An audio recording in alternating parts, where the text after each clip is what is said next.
Hello, my name is Max Bamfield. Welcome to my talk. Today I'll be discussing how I developed a modern method of treating chronic fatigue. It's also been called chronic fatigue syndrome, where people use my method, call it pacing, and modern COVID clinics now use it, and they will tell people to stay within their energy envelope. So those ideas were developed by me between 1975 and 1982, when they were reported as world first methods in most major Australian newspapers, such as the Adelaide News, the Sydney Morning Herald, the West Australian, etc. So, how did I develop those methods and why? The problems I had in 1975 were that I'd been going to doctors for a few years, and the treatment methods and the medications weren't helping, and they couldn't figure out what was wrong. So I decided I'd better do my own research and find out why they didn't understand it. And I soon found, through reading medical research literature very gradually, that it was considered to be an anxiety disorder and a mental illness caused by depression and other factors. And they treated it with psychotherapy. Well, at that time, I was laying on my back staring at the ceiling for much of the day. I was too exhausted to do much else. And I'd previously been referred to a psychiatrist who tried to convince me that I was suffering from anxiety. The belief was that fatigue was caused by people worrying for every second of every minute of every hour of every day for years, and so they gradually wore out. And if you could stop them from worrying, the symptoms would somehow disappear. All sorts of psychological theories, but I thought, I don't worry at all. I wasn't worried about anything. And they say, you must be worried, you're sick. And I say, well, worrying doesn't cure anything. I wasn't worried about it. I just wanted to find a way of treating it. And so it wasn't caused by worry. And I said to the psychiatrist, just out of curiosity, I said, do you think my problems could be caused by the fear of exercise? And he said, yes. He said he thought it could be the solution here coming through. I said, well, how do you explain the fact that I've been a gymnastics instructor for 10 years and I've never, ever in my life been afraid of exercise? And I've played practically every sport that most people have heard about. And he just went blank in the face and couldn't answer me. And I thought, these problems are not caused by anxiety and they're not caused by the fear of exercise. So I thought, I'm going to have to solve this problem myself. And about a year later, I went and enrolled in an exercise program at a place called the South Australian Institute for Fitness Research and Training. And when I went into their laboratory for my first assessment, they put me on an ergometric cycle. Now that is a bike on a stand with one wheel that has a brake on it and some handlebars. They attached me to some wires which led to a cardiographic machine which was being monitored by a research heart specialist. And two lab assistants, probably physios, then told me they wanted me to pedal that bike for about 3 minutes and my heart began to pound. And I said, are you sure I'm supposed to be doing this? My heart is pounding. They said, just ignore your symptoms and think positive. Well, after a few more minutes, they told me to rest and then pedal they added brake pressure to the wheel. And of course my heart began pounding more violently. And I said, "Are you sure this is normal?" They said, "Yes." Well, after 3 or 4, 5 perhaps rounds of increasing the pressure on the brake, they said you could stop now. And it was more than obvious to me that they didn't have a ruddy clue what they were talking about. And if I followed their advice, I'd get worse. So I left that organisation curious about how these top researchers didn't know what they were talking about. And I considered never going back. But then I decided I can't go back to my doctor because the medication wasn't helping. I had to do something about this. So I decided to go back to the training institute. And I run into the same problem.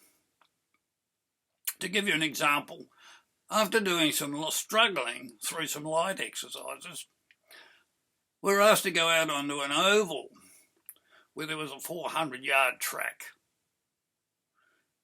And a young kid, about probably 19 years old, telling 50 people, including me, to start jogging around the track.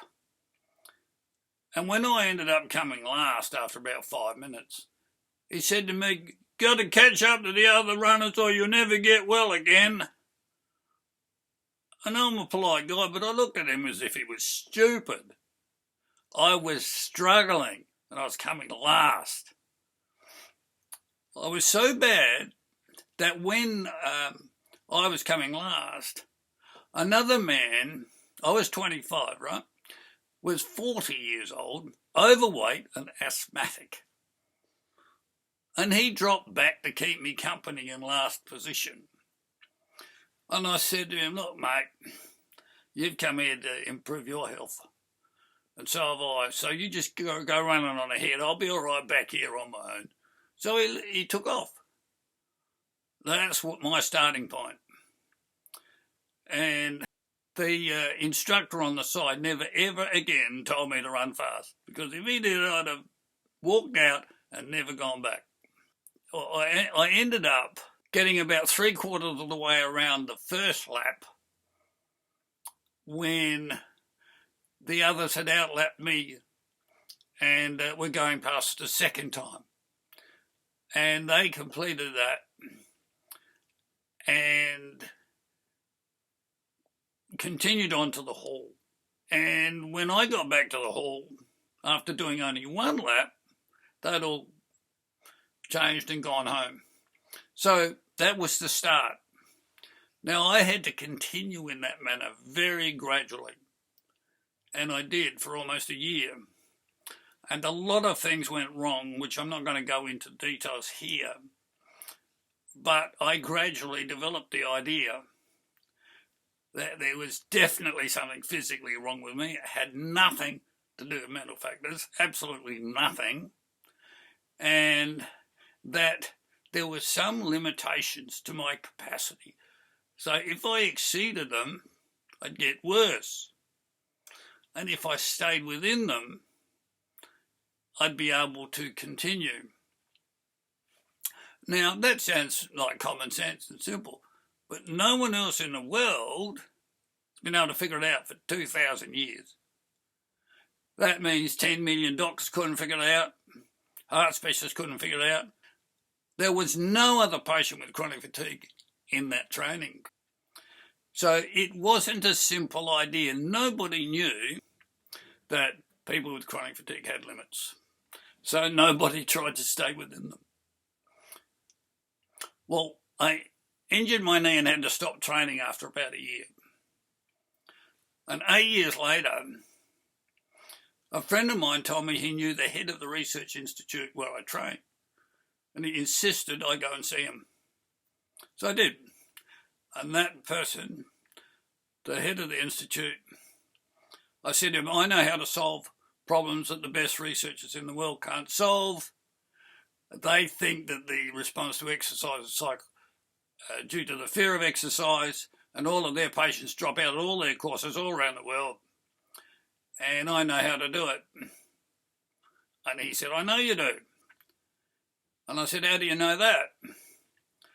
And he said, because he'd already checked the records of my training from about 8 years earlier.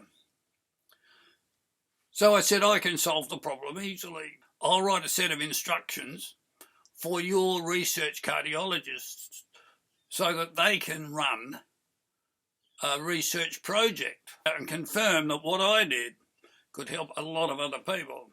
But quite a few people who've never been helped before will benefit from this. And I'm not going to go into any more details for reasons which I may mention later. But his research cardiologist didn't think it could be done and didn't want to do it.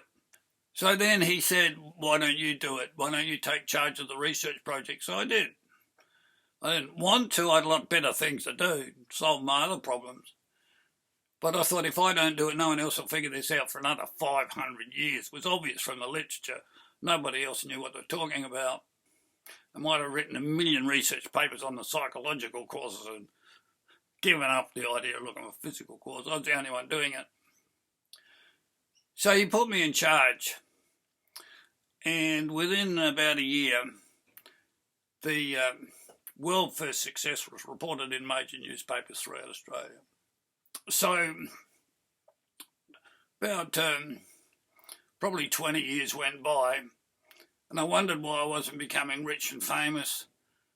And I found out that other people were using my method without acknowledging it, or pay me licence fees and royalties for me using my method. And they were using it to treat a condition that had a new label. In other words, they changed the label of anxiety, neurosis, and they changed it to chronic fatigue syndrome. I did the research, was put in charge of the research project in 1982, finished it by 1984, and the CDC changed the label to chronic fatigue syndrome, I think, in about 1988. And they didn't say they changed it because they didn't want to acknowledge that I'd proven the psychiatric theories were wrong. They just said they'd added a new label to their list. Well, the people who started copying my method to treat chronic fatigue syndrome called it pacing. And a lot of people thought it's just an exercise method. It's a lot more complicated. So then the label changed to myalgic encephalomyelitis, and then they changed it to MECFS because most of the public didn't understand the jargon. And then they changed it to system exertion intolerance disease. And more recently, the same symptoms occur in long COVID, and it's being presented as a new ailment, but it isn't. And I'm not going to go into any details other than say the symptoms are the same. And the people who are now treating it are using my method by advising patients to stay within their energy envelope. But they're giving you the impression that teams of experts thought of it, which they didn't. If it wasn't for me, they'd still be treating it as a mental illness. So that's how I developed the modern method of treating chronic fatigue and long COVID. And if you support me, I'll tell you a lot more details about how to manage those symptoms. Thank you for watching.